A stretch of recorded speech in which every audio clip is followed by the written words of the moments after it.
Assalamualaikum teman-temanku semuanya. Kembali lagi bersama aku Pinggi Permatasari. Oke, di video kali ini aku akan buat konten yang berbeda dari biasanya. Dan di tema kali ini aku mengangkat tentang bantuan pendidikan, yaitu tentang KIP kuliah. Nah, buat teman-teman yang akan masuk ke perguruan tinggi atau udah masuk dan sekarang menjadi maba, selamat ya. Nah, kalian tentu aja nggak asing dengan kata KIP kuliah. Sebenarnya KIP kuliah itu apa sih? Apa ya bedanya dengan bidik misi? Nah, di video kali ini aku akan bahas tentang KIP kuliah dan juga perbedaannya dengan bidik misi. Sebelum kita tahu persyaratan dan juga perbedaan antara KIP kuliah dan juga bidik misi, kita itu harus tahu dulu apa sih pengertian dari KIP kuliah. Nah, sebenarnya pengertian KIP kuliah dan juga bidik misi itu sama, yaitu bantuan dari pemerintah yang diberikan kepada lulusan SMA, SMK, ataupun sederajat yang akan melanjutkan ke perguruan tinggi. Jadi pemerintah itu memberikan bantuan kepada keluarga yang kurang mampu tetapi juga berprestasi. Harus diingat, bukan hanya kurang mampu tetapi si mabanya itu juga harus berprestasi yang ditunjukkan dengan bukti-bukti yang akurat gitu.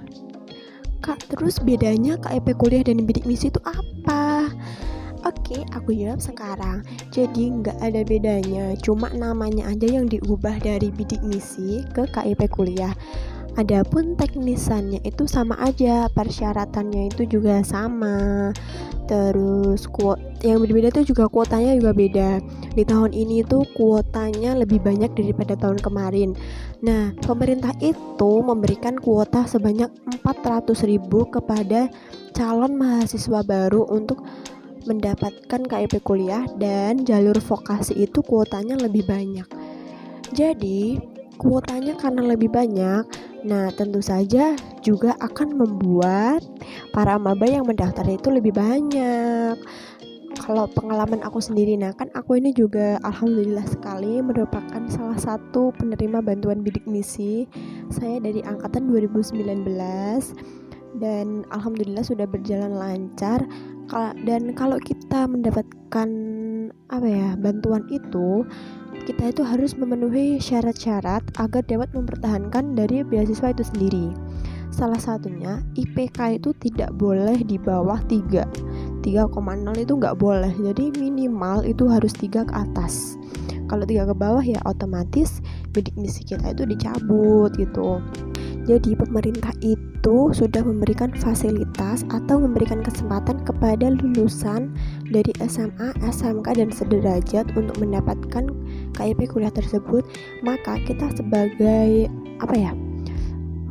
lulusannya itu harus bisa memanfaatkannya dengan baik gitu.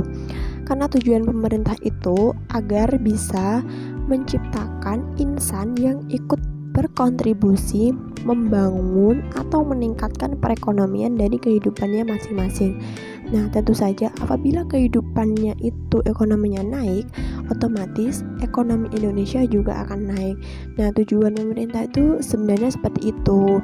Pemerintah juga sudah menyediakan, karena kan kalau KIP kuliah dan bidik misi itu kan sama ya.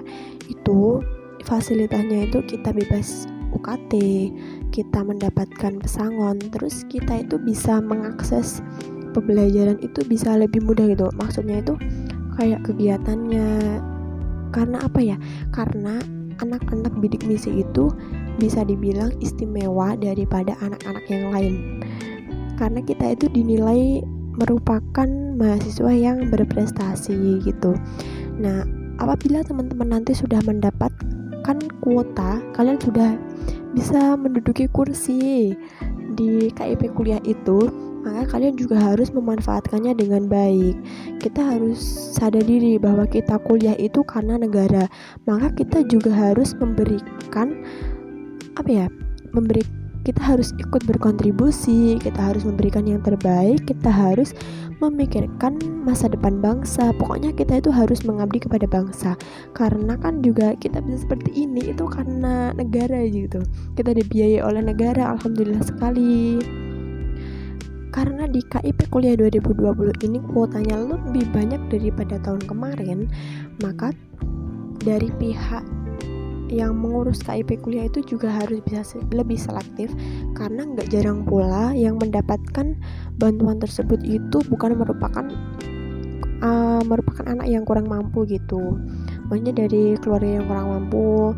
Terus juga harus diperhatikan prestasinya. Pokoknya segala aspek itu harus diperhatikan agar pemerintah itu tidak salah sasaran dalam memberikan bantuan.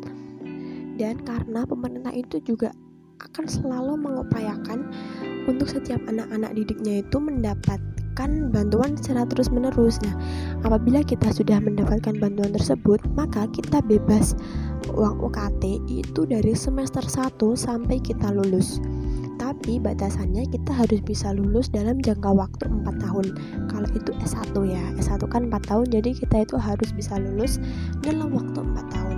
Apabila kita tidak bisa lulus dalam jangka waktu 4 tahun, maka bidik misnya udah cuma sampai 4 tahun, selebihnya biaya mandiri. Oke teman-teman, aku tegaskan sekali lagi bahwasannya bidik misi dan juga KIP kuliah itu sebenarnya sama saja.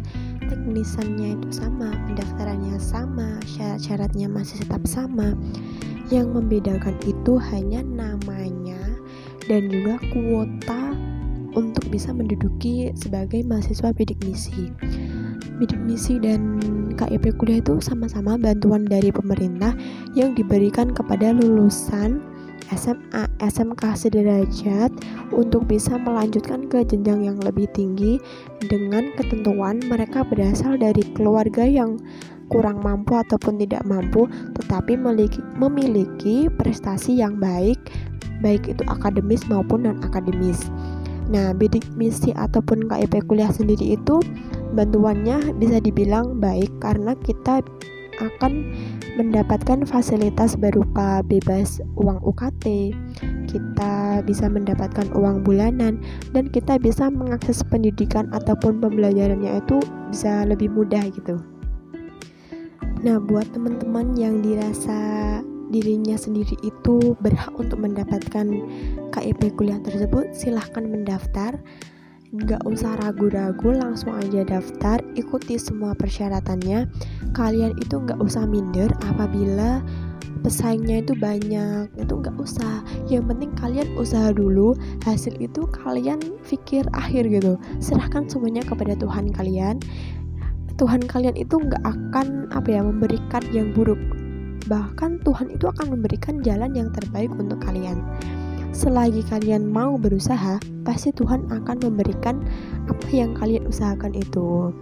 Jadi buat teman-teman, semangat untuk pejuang calon bidik misi ataupun KIP kuliah 2020.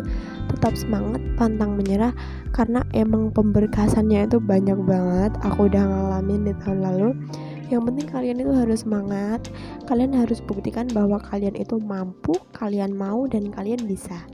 Semangat terus untuk pejuang KIP kuliah 2020.